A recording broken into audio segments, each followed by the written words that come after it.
Dramaturgia Mãe Rússia. Capítulo 8. Sequência de sonhos 2 Charlie @ Seul, Coreia do Sul. Episódio 2, 17 de abril de 21. Direção do alvo marcado e não oeste, que eles saberiam ser a direção correta se tivessem lido o mapa corretamente. Marchamos, não taticamente, mas frouxamente, sem observar nenhuma regra militar, regulamento ou restrição. Os outros caminhavam tão juntos que uma granada de mão poderia ter acabado com todos eles. Em vez de deixar espaço entre os membros do esquadrão, eles agiram como se estivessem marchando para um acampamento para torrar marshmallows e contar histórias de fantasmas quando já era noite. Eles não estavam se comportando como uma tocha militar designada para completar uma missão no mundo real que afetaria muito aqueles que estavam esperando o aparecimento dos libertadores. Caminhamos por cerca de 30 minutos antes de um dos civis reclamar do cheiro. O líder nos permitiu um intervalo de cerca de 1 hora. 8 deles estavam sentados juntos e fumavam um cigarro atrás do outro, falando alto. A qualquer momento, as faíscas de seus cigarros podem iniciar um incêndio florestal. Ninguém parecia se importar muito com nada, especialmente em termos de cobertura e ocultação, movimentação de tropas, discrição ou sobrevivência.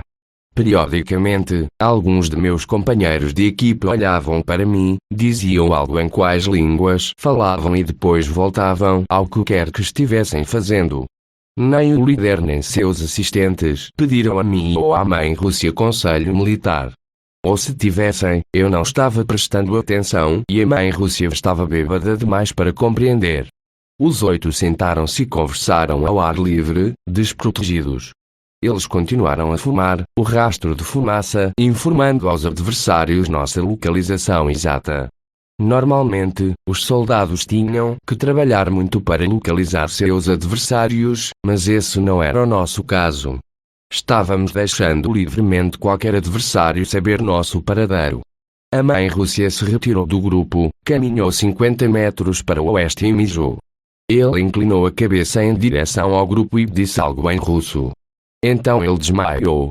No início, pensamos que ele estava apenas sendo um excêntrico. Ele costumava brincar. Suas pernas se estremeciam levemente. Vários de seus amigos viram, mas não se importaram. 5 minutos se passaram, depois 10, depois 30. Nesse ponto, o líder gritou com o russo adormecido. A mãe Rússia havia parado de se contorcer. Ele jazia sem vida. Então, a ideia de que ele poderia estar morto ocorreu a todos. Caminhamos até lá lentamente, a líder, seus assistentes e metade do grupo. Eu estava em algum lugar no meio e os outros na retaguarda. Estávamos em formação de ferradura. A mãe Rússia estava voltada para o chão. Ele não caiu para trás, mas sim para a frente. Seus braços e pernas estavam abertos para os lados em uma posição estranha. Ele não estava respirando. Uma espuma esbranquiçada assustadora fluiu de sua boca. Ficamos em silêncio e olhamos. Outros continuaram fumando um cigarro atrás do outro. O líder cutucou o ombro esquerdo da mãe Rússia usando um pedaço de pau que ela encontrou nas proximidades. Sem resposta. O líder ordenou a seus assistentes que revirassem a mãe Rússia. Eles recusaram. O líder voltou-se para os outros. Um por um, todos recusaram. O líder disse algo para mim. Ela queria que eu a ajudasse a entregar a mãe Rússia. Peguei vários galhos do chão próximo. O líder e eu colocamos vários deles sob a barriga da mãe Rússia para levantá-lo e virá-lo. Vários outros, incluindo os assistentes, gritaram de horror ao ver os olhos incolores da mãe Rússia e o nariz sangrando. Ou a mãe Rússia foi mordida por algo venenoso, uma cobra-rei talvez, ou então ele bebeu demais. Ou talvez o nível de álcool em sua corrente sanguínea estivesse tão alto que, misturado com o ar tóxico, o fez morrer rapidamente. Ficamos parados olhando para o corpo sem vida da mãe Rússia, sem propósito. Não estávamos perdidos em pensamentos, nem sentimos qualquer tristeza pelo bêbado. Em vez disso, o líder estava congelado no lugar e, portanto, ficamos parados também. Várias horas se passaram. Permanecemos na formação em ferradura, olhando para o russo falecido. Várias outras horas se passaram. A noite chegou. A escuridão começou a cair e um vento frio soprou. O líder queria que cobríssemos nossos corpos com tudo o que pudéssemos encontrar nas proximidades. Todos os 8 de nós nos espalhamos enquanto íamos procurar, logo retornando com galhos, folhas e tudo mais que pudesse ser carregado ou içado. Colocamos tudo em cima da falecida mãe Rússia, junto com todos os seus pertences, exceto suas armas de fogo e munições. O líder havia tomado posse desses itens. Voltamos aos nossos lugares originais. Meus companheiros haviam deixado suas armas e tudo mais para trás enquanto cuidavam da mãe Rússia mais cedo. Acampamos no mesmo local. Fazia quase 24 horas desde o desembarque, e cobrimos menos de 1 quilômetro. Enquanto a líder e seus assistentes discutiam a situação da mãe Rússia com o bunker Zulu, o restante de nós encontrou lugares aconchegantes para dormir durante a noite. Uma pessoa acendeu uma fogueira. Nós nos sentamos em volta dele. Quaisquer inimigos saberiam de nossa localização a quilômetros de distância. Nosso bom tiro era a única luz em toda a ilha formada por rocha. Não havia dever de guarda. Todos os 8 de nós dormimos ao mesmo tempo. Fiquei acordado o máximo que pude, mantendo um certo nível de etiqueta militar. Eu assumi a responsabilidade de proteger os outros, até que a sonolência assumisse. Então, um pouco antes da meia-noite, depois de ter ficado acordado protegendo os outros 7, cochilei. No início, pensei que estava sonhando quando ouvi os gritos dos lobos. Ignorei o som e adormeci novamente. Vários minutos depois, os lobos uivaram novamente, parecendo mais perto do que antes. Levantei-me rapidamente e examinei a área. O OVN preso à minha arma de fogo principal era inútil, a menos que o que eu estava olhando estivesse ao meu alcance. Dramaturgia Mãe Rússia.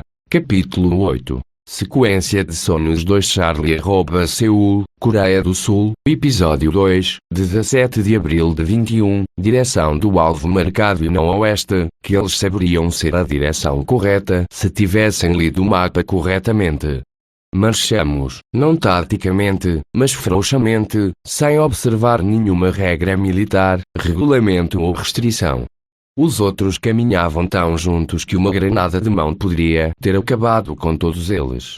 Em vez de deixar espaço entre os membros do esquadrão, eles agiram como se estivessem marchando para um acampamento para torrar marshmallows e contar histórias de fantasmas quando já era noite.